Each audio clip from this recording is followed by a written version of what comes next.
हाँ जी बच्चों, कैसे हो सभी।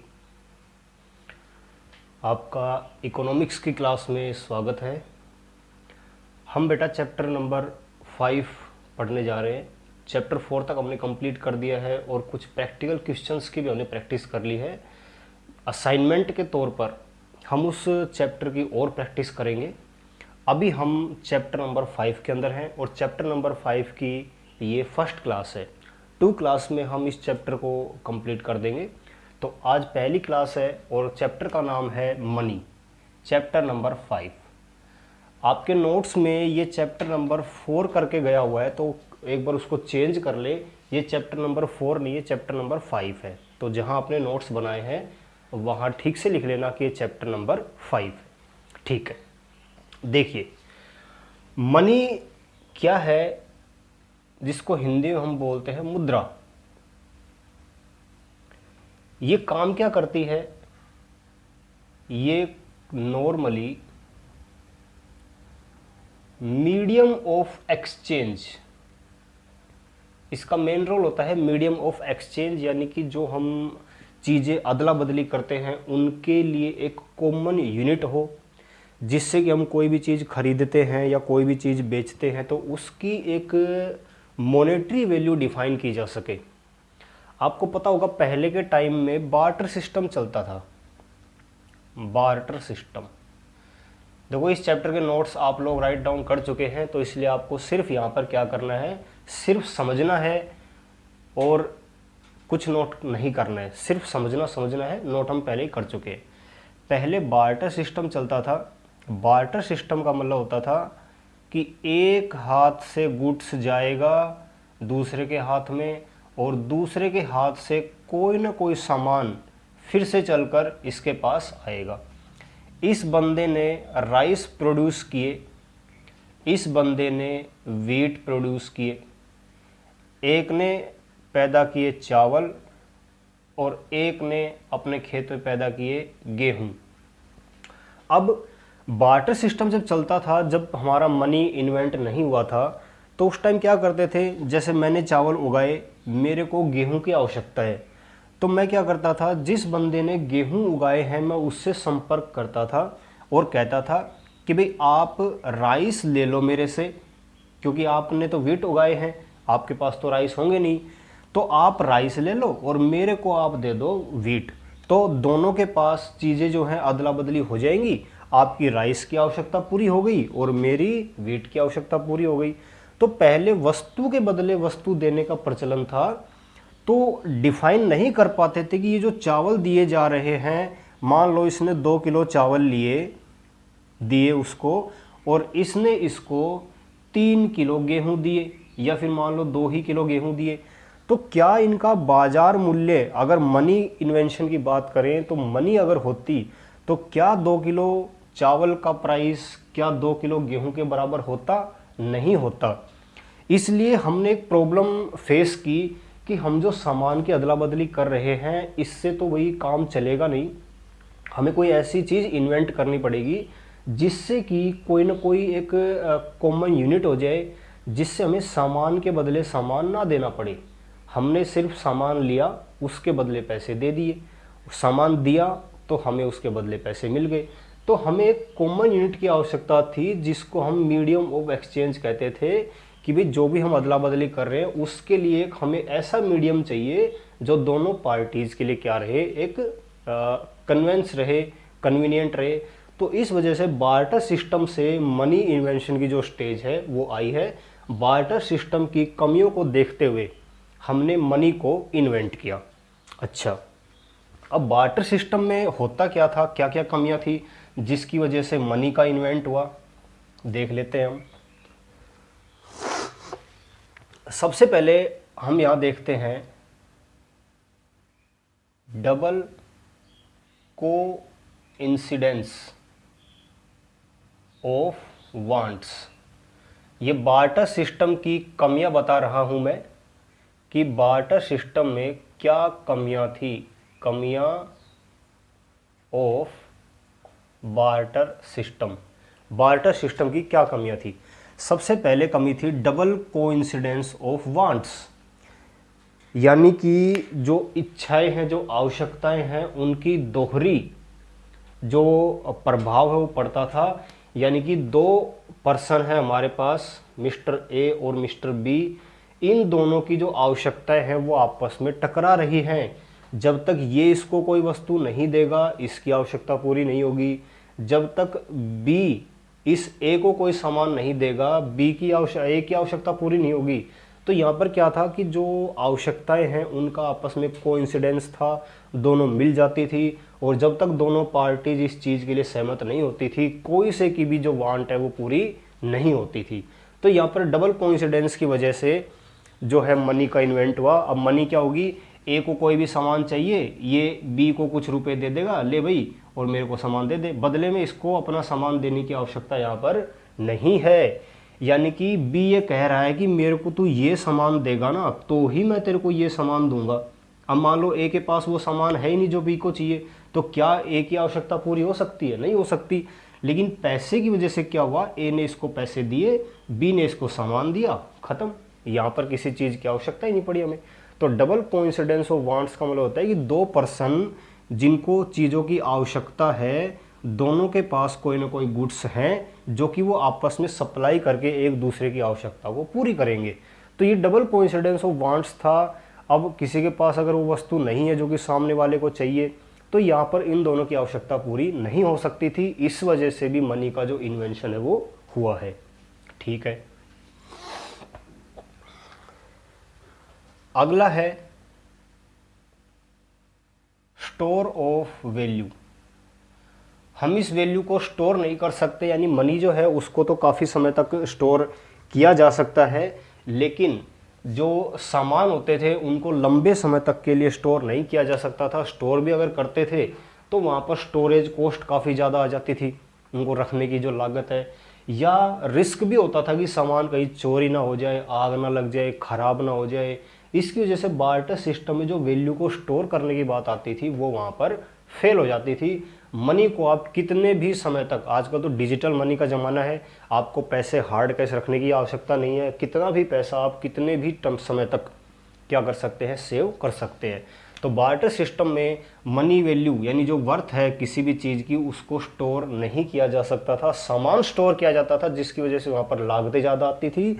दूसरा, उस सामान को चोरी होने का, खराब होने का डर हमेशा रहता था। तीसरा इसमें आता है हमारा कि वैल्यू मेजरमेंट।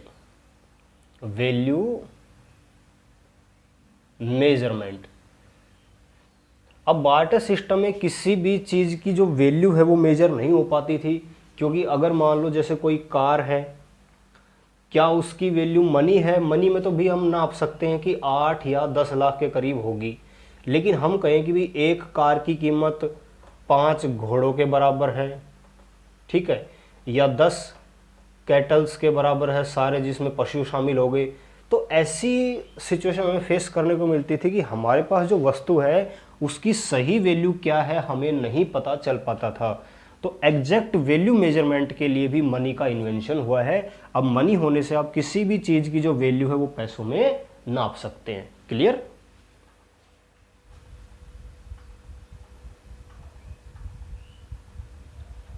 ठीक है, एक तो हो गया डबल कोइंसिडेंस ऑफ वांट्स, आवश्यकताओं का आपस में मिलान। दूसरा, वैल्यू को स्टोर नहीं किया जा सकता था, वैल्यू को मेजर नहीं किया जा सकता था। और लास्ट आता है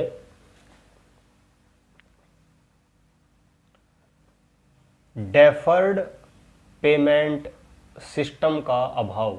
ये सारी ड्रॉबैक्स हैं, ये सिर्फ मैं पॉइंट लिख रहा हूँ, ये ड्रॉबैक्स हैं कि जैसे आपको भविष्य में कोई पेमेंट करनी है, मनी में तो आप कर सकते हैं, भाई कुछ पैसे आपने इस महीने दे दिए, कुछ इस महीने दे दिए, तो साल 2 साल में वो आपका कर्जा पे हो जाता था।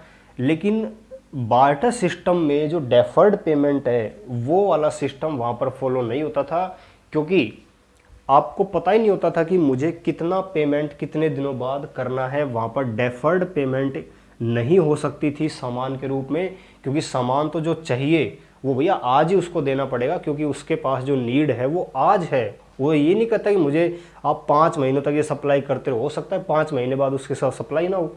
तो डेफर्ड पेमेंट जो हम भविष्य में फ्यूचर पेमेंट करते हैं, ये बार्टर सिस्टम में कहीं ना कहीं इनकन्वीनियंट था, इस वजह से भी मनी जो है उसका इन्वेंट हुआ है, ठीक है, उसका इन्वेंशन हुआ है। तो ये थी हमारी बार्टर सिस्टम की कुछ कमियां जिसकी वजह से जो मनी है उसका इन्वेंशन हुआ है।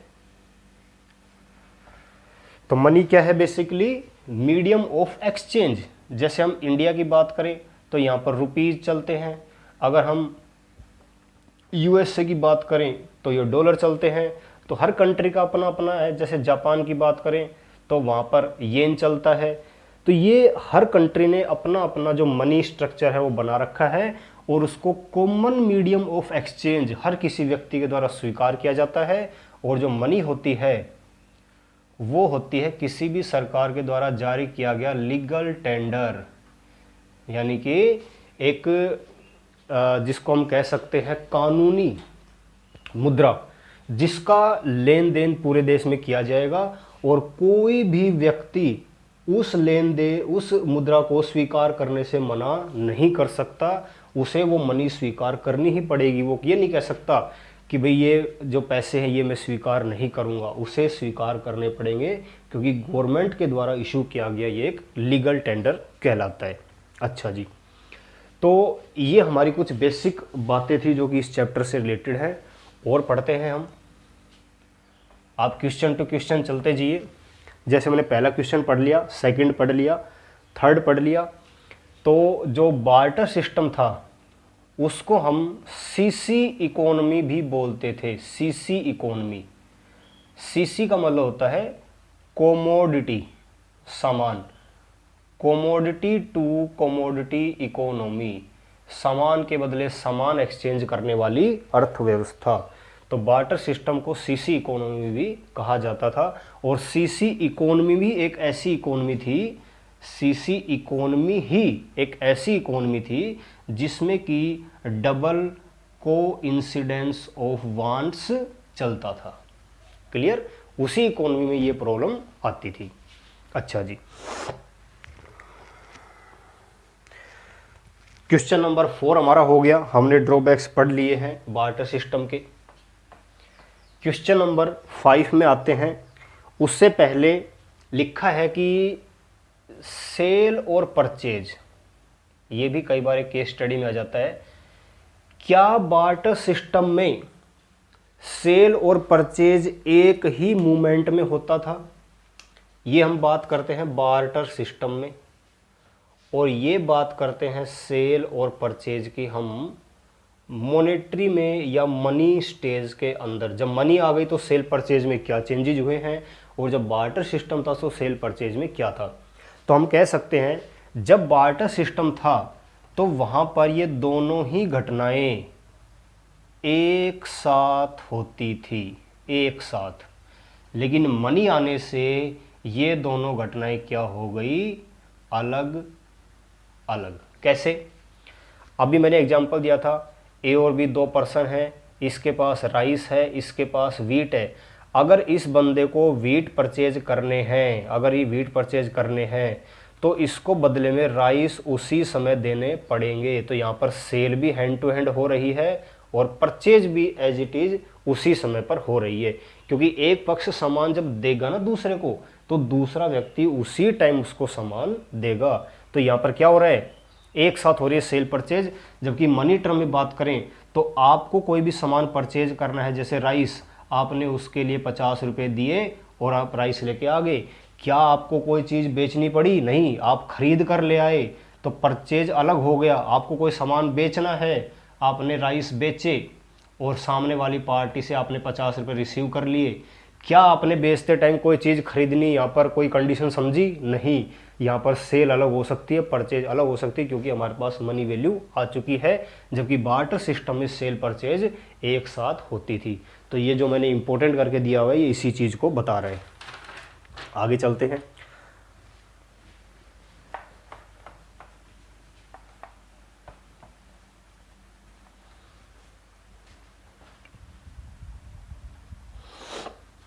आगे चलते हैं, फॉर्म्स ऑफ मनी या टाइप्स ऑफ मनी। कितने प्रकार का पैसा होता है? सबसे पहले हम बात करते हैं फिएट मनी।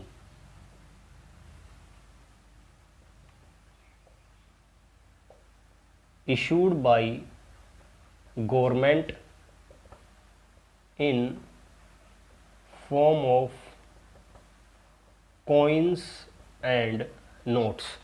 वो मनी जो किसी भी देश की सरकार, दोबारा बोल रहा हूं मैं, वो मनी जो किसी भी देश की सरकार इशू करती है, जारी करती है नोट और सिक्कों के माध्यम से।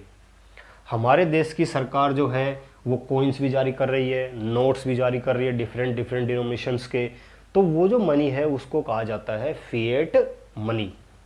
ठीक है जी। दूसरा पॉइंट, दूसरी जो टाइप होती है मनी की उसे बोलते हैं फिड्यूसरी मनी। फिड्यूसरी का मतलब होता है विश्वास, इसको हम कह सकते हैं विश्वासी मनी। ऐसा पैसा जो कि किसी विश्वास के आधार पर डील किया जाता है, किसी विश्वास के आधार पर, तो उसे कहा जाता है फिड्यूसरी मनी। जैसे इसमें गिवन है कि question number 7, that money which is accepted as a medium of exchange because of the trust between the parties involve. A और बी किसी ट्रांजैक्शन में इन्वॉल्व होते हैं और ए कहता है बी को कि भैया तू है ना एक काम कर, मेरे पास पैसे नहीं है कैश में, तू चेक ले ले मेरे से। तो बी इसको क्यों स्वीकार करेगा? क्योंकि चेक क्या है? चेक तो मात्र एक कागज का टुकड़ा है, कागज का टुकड़ा है। तो बी क्यों स्वीकार करेगा? ये देश की सरकार ने बता रखा है कि जो चेक वगैरह होते हैं आप इन्हें स्वीकार कर सकते हो, क्योंकि इन्हें हमने फिड्यूसरी मनी के कैटेगरी में रखा हुआ है, विश्वास की कैटेगरी में, कि बी ए पर विश्वास करके उसका चेक स्वीकार कर लेता है कि भैया इस चेक में लिखी गई जो रकम है वो मुझे ए के अकाउंट से मिल जाएगी। तो फिड्यूसरी मनी वो होती है जो कि दो पार्टीज आपस में विश्वास की वजह से क्या करते हैं, एक्सचेंज करते हैं, स्वीकार करते हैं, उसे कहा जाता है फिड्यूसरी मनी। बहुत बढ़िया, आगे चलते हैं। नेक्स्ट है हमारा थर्ड टाइप जो कि आता है full bodied money. Full bodied का मतलब होगा कि जो कमोडिटी वैल्यू है उस मनी की, कमोडिटी वैल्यू जो है उस मनी की, वो उस मनी की मनी वैल्यू के बराबर होती है। ये वाली बात ध्यान रखना। मान लो 1 रुपए का सिक्का है, ठीक है, और ये सिक्का जिस भी मेटल से बना है, जिस भी मेटल से बना है, सिल्वर से बना है, गोल्ड से बना है, ठीक है, किसी भी चीज से बना है, उस चीज की वैल्यू और इस 1 रुपए के ऊपर 1 लिखा हुआ, यानी कि ये 1 रुपए का सिक्का 1 रुपए में मार्केट में चलेगा। तो भैया इस 1 रुपए के सिक्के को बनाने के लिए हमने जितनी चीजें प्रयोग करी हैं, यूज करी हैं, उतनी ही वैल्यू इस रुपए की है। तो हम कहते हैं कमोडिटी वैल्यू, जो सामान इस सिक्के को बनाने में यूज हुआ है उसकी वैल्यू, और जब ये सिक्का मार्केट में जाएगा तो उतने ही रुपए हमें देगा जितने की रुपए हमने इसको बनाने में लगाए थे। जैसे ये मार्कर 20 रुपए का है, 20 रुपए का मार्कर है, तो 20 रुपए में ही ये बना है और 20 रुपए ही मार्केट में ये बिकेगा। तो इसकी कमोडिटी वैल्यू और इसकी मनी वैल्यू क्या है, दोनों बराबर है। 20 रुपए ही इसको बनने में हमारी लागत आई और 20 का ही मार्केट में जा रहा है, तो इसको कहते हैं फुल बॉडीड मनी। समझ में आ गया इस एग्जांपल से? जिस वस्तु को बनाने में जितना सामान लगा है उस सामान की लागत और उस वस्तु की फाइनली मार्केट में क्या वैल्यू चल रही है उसे बोलते हैं फुल बॉडीड मनी। ठीक है, और नेक्स्ट आता है हमारा क्रेडिट मनी। क्रेडिट का मतलब होता है कुछ एक्स्ट्रा, कुछ फायदा। हम कहते हैं आपको क्रेडिट मिला है या आपको कुछ एक्स्ट्रा बेनिफिट मिला है। क्रेडिट मनी का मतलब होता है कि कमोडिटी वैल्यू, किसी भी कॉइन को या नोट को बनाने में जो सामग्री बनी प्रयुक्त हुई है उसकी वैल्यू जो होती है वो कम होती है, जबकि जब वो नोट मार्केट में जाएगा, वो सिक्का मार्केट में जाएगा, उसकी वैल्यू ज़्यादा है। वही एग्जांपल ले लेते हैं। 1 रुपये को सिक्के को बनाने के लिए जो मेटल यूज हुआ है वो हुआ है 0.80 पैसे का।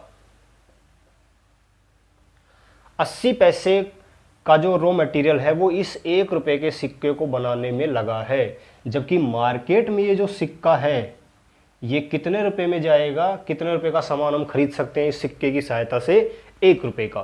तो जब कमोडिटी वैल्यू कम होती है, मनी वैल्यू ज़्यादा होती है, तो उसे हम कहते हैं क्रेडिट मनी। और जब कमोडिटी वैल्यू और मनी वैल्यू बराबर होती है तो उसे हम कहते हैं क्या, फुल बॉडीड मनी। बहुत बढ़िया, ये बेसिक कॉन्सेप्ट्स हैं, इनको आप रीड करेंगे तो अच्छे से समझ में आ जाएंगे। अच्छा, तो ये सारे पॉइंट हमारे क्लियर हो गए हैं कि कमोडिटी वैल्यू समझ गए, जो हमारा सिक्का बना है उसको बनाने में जो सामान लगा है उसे बोलेंगे कमोडिटी वैल्यू। और जब ये सिक्का मार्केट में जाएगा तो कितने रुपए, यानी कि इस सिक्के के ऊपर लिखी गई पैसे को, सिक्के या नोट के ऊपर जो वैल्यू लिखी होती है वो कहलाती है हमारी मनी वैल्यू, और ये क्या कहलाती है, कमोडिटी वैल्यू। सिक्का कितने रुपए में चलेगा, जितना उस पे ऊपर लिखा होगा। नोट कितने में चलेगा, 500 का नोट है तो भैया 500 रुपये में ही चलेगा वो मार्केट में। लेकिन हो सकता है कि उस 500 रुपये के नोट को बनाने में जो लागत आई है ना, वो सिर्फ 20 रुपये की आई है। वो जो कागज़ लगा है, प्रिंटिंग लगी है, वो सारी चीज़ें 20 रुपये में लगी हैं, तो इसकी मार्केट वैल्यू क्या है, मनी वैल्यू क्या है, ज़्यादा। तो ये चीज़ें डिफ्रेंशिएट करती हैं इस चीज़ को। बिल्कुल, बहुत बढ़िया। आगे चलते हैं। आगे लिखा है क्वेश्चन नंबर 10 में कि क्या ऐसी कोई सिचुएशन हो सकती है कि जहां पर जो मनी है ये कोई भी रोल अदा नहीं करेगी। क्या ऐसी कोई इकोनॉमी में सिचुएशन आ सकती है कि ये जो पैसा है ये अपना कोई भी रोल अदा नहीं करेगा, इसकी वैल्यू 0 हो जाएगी, कोई इसकी वैल्यू नहीं रहेगी, कोई इसका रोल नहीं रहेगा। हम कह सकते हैं हाँ ऐसी सिचुएशन है। when there is no exchange in the economy, अगर अर्थव्यवस्था में किसी भी प्रकार का कोई भी एक्सचेंज नहीं है, क्योंकि एक्सचेंज लोग नहीं करेंगे तो पैसे क्यों देंगे, मेरे को किसी सामान की आवश्यकता ही नहीं है, मेरे पास जो भी आवश्यकता होती है वो मैं खुद ही प्रोड्यूस कर लेता हूँ। तो एक्सचेंज नहीं होगा तो मनी क्या है, मनी तो 0 वैल्यू लेके बैठी है ना अपनी, क्योंकि जब वो प्रयोग में ही नहीं आ रही तो उसकी वैल्यू क्या है, 0। तो जब मार्केट में कोई भी एक्सचेंज नहीं होता है, यानी कि सभी लोग इतना प्रोड्यूस कर लेते हैं कि उनकी अपनी आवश्यकताएं पूरी हो जाती है बिना किसी दूसरे पर डिपेंड हुए, तो ऐसी सिचुएशन में मनी अपना कोई भी रोल अदा नहीं करेगी। ठीक है, आगे है कि पीपल होल्ड करते हैं मनी को, 10वें क्वेश्चन से आगे है स्टार वाला, जबकि उन्हें पता है कि जो इंट्रिंसिक वैल्यू है वो नेग्लिजिबल होती है। जैसे मान लो ये 1 रुपये का सिक्का है, हम क्यों इसे माने, क्यों हम इसे रखें, जबकि इसकी जो वैल्यू है ये 10 रुपये का नोट है, ये तो हमारे लिए कागज़ का टुकड़ा है ना, हम क्यों इसको ज़्यादा होल्ड करके रखते हैं, क्यों रखते हैं, क्योंकि कागज़ के टुकड़े को और एक मेटल के टुकड़े को हम क्यों इतना संभाल कर रखते हैं, क्यों इतनी वैल्यू देते हैं, अपने से भी ज़्यादा इनको सुरक्षा देते हैं, इसलिए कि गवर्नमेंट ने इस करेंसी को, ये जो करेंसी होती है हमारी, इसको लीगल टेंडर के रूप में घोषित किया हुआ है।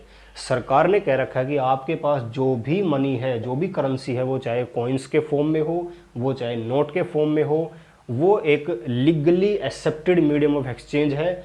आप उसे एक्सचेंज करके उतने ही रुपए का जो सामान है वो परचेज कर सकते हैं। इसलिए हम इन चीज़ों को होल्ड करके रखते हैं।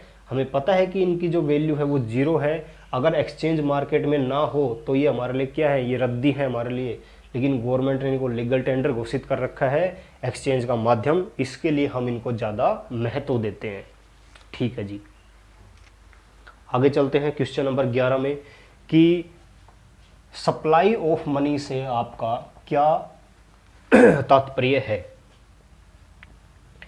इस चैप्टर को मैंने इन क्वेश्चंस के रूप में बांट दिया है, तो ये सारा चैप्टर इन क्वेश्चंस में कवर हो गया है। सप्लाई ऑफ मनी क्या होता है, सप्लाई ऑफ मनी, सबसे पहले तो इसमें 1 नंबर का क्वेश्चन आप देख के चलिए कि ये एक स्टॉक कॉन्सेप्ट होता है। स्टॉक कॉन्सेप्ट होता है एक स्थिर स्थिर अवधारणा। एक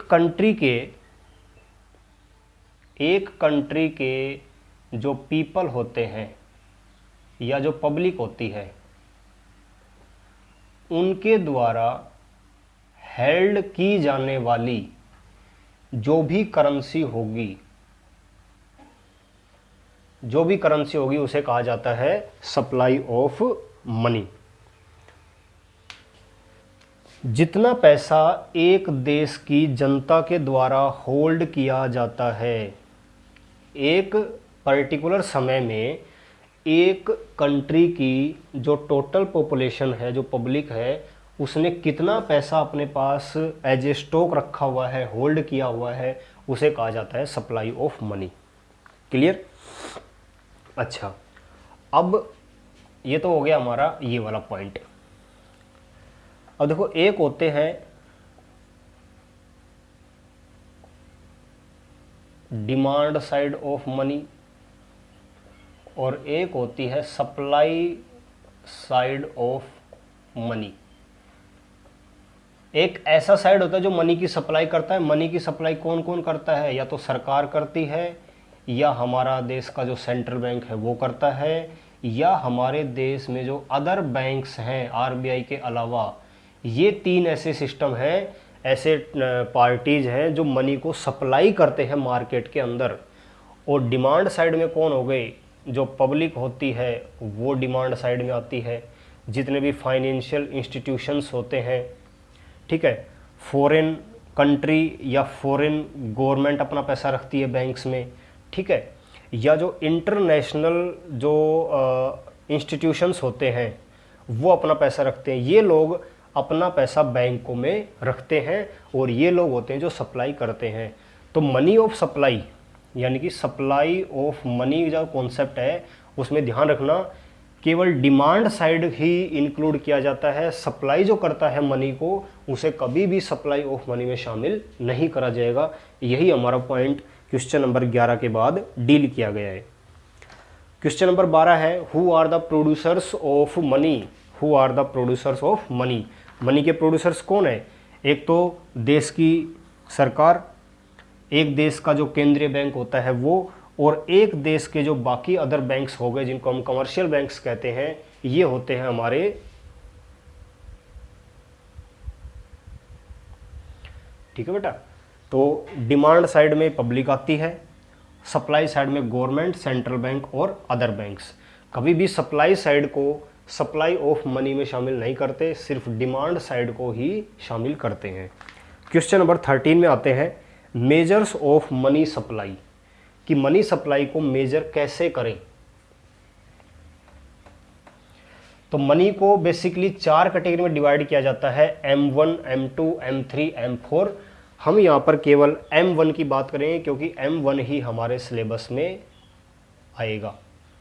M1 इसको क्या बोलते हैं हम? MEASURE, measure of money supply. कितनी मनी सप्लाई है हमारी कंट्री में, उसको मेजर करता है M1। और M1 आता कैसे है? सबसे पहले तो C, उसके बाद DD और उसके बाद OD। C for currency held by public.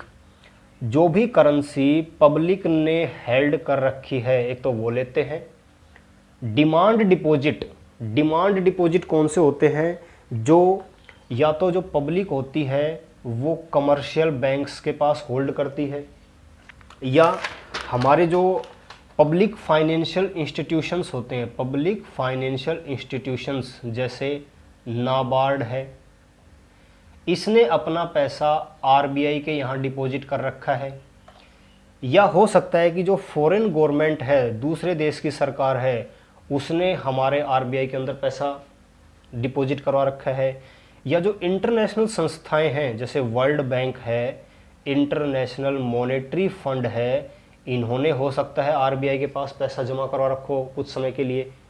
तो डिमांड डिपॉजिट में हम इतनी चीज़ों को शामिल करते हैं, एक देश की पब्लिक के द्वारा कमर्शियल बैंक्स में कितना पैसा है, हमारे देश के जो पब्लिक फाइनेंशियल इंस्टीट्यूशंस है, जो फाइनेंस करते हैं पब्लिकली, जैसे नाबार्ड है, इसने अपना आरबीआई पैसा कितना रखा है।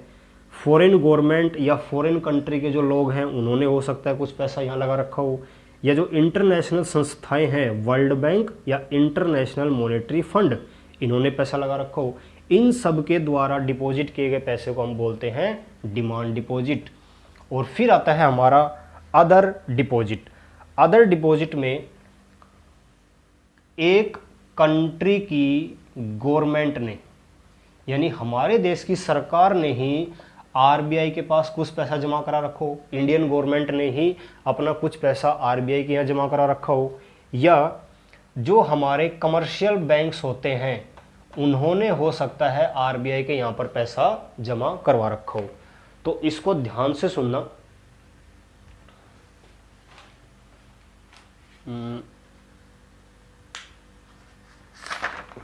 एक मिनट, इसको थोड़ा सा चेंज करेंगे हम, थोड़ा सा चेंज करेंगे इसको। देखिए, डिमांड डिपॉजिट में करेंसी में तो कौन सा आएगा कि जो पब्लिक ने अपने पास कॉइन्स या नोट्स का जो भंडार कर रखा है, पब्लिक ने अपने पास सिक्कों का या जो नोट्स हैं उनका जितना भी स्टॉक कर रखा है उसको इंक्लूड किया जाएगा करेंसी में। डिमांड डिपॉजिट में एक देश की पब्लिक ने उस देश के कमर्शियल बैंक्स के पास कितना पैसा डिपॉजिट कर रखा है, केवल ये हमारा डिमांड डिपॉजिट के अंदर आएगा। एक देश की पब्लिक ने कमर्शियल बैंक्स के पास कितना अपना पैसा डिपॉजिट कर रखा है वो इसमें आएगा। और अदर डिपॉजिट में ये जो हमने इसके पॉइंट्स पढ़े थे वो यहाँ आएंगे कि जो पब्लिक फाइनेंशियल इंस्टीट्यूशंस होते हैं उन्होंने आरबीआई के पास पैसा जमा करा रखा है, या जो फॉरेन गवर्नमेंट है, दूसरे देश की सरकार है, उसने आरबीआई के यहाँ, या जो हमारे बड़े बड़े इंस्टीट्यूशंस है, वर्ल्ड बैंक, आईएमएफ, इनको इंटरनेशनल संस्थाएं बोलते हैं, इन्होंने हो सकता है आरबीआई के पास पैसा जमा करा रखा हो। तो इन सब को हम बोलते हैं M1 के मेजर्स। और अभी जो मैंने कहा था ओडी, अदर डिपॉजिट में कभी भी हम किसी भी देश की सरकार का पैसा आरबीआई में है, किसी भी देश के कमर्शियल बैंक्स हैं उनका पैसा, यानी इंडियन गवर्नमेंट का पैसा आरबीआई में है, इंडियन कमर्शियल बैंक का पैसा आरबीआई में है, इनको हम अदर डिपॉजिट के अंदर शामिल नहीं करेंगे। ठीक है बेटा, तो आज के लिए इतना ही, इतना आप लर्न कर ले। अगली क्लास में इस चैप्टर को हम फिनिश करवा देंगे। ठीक है, जय हिंद, जय भारत।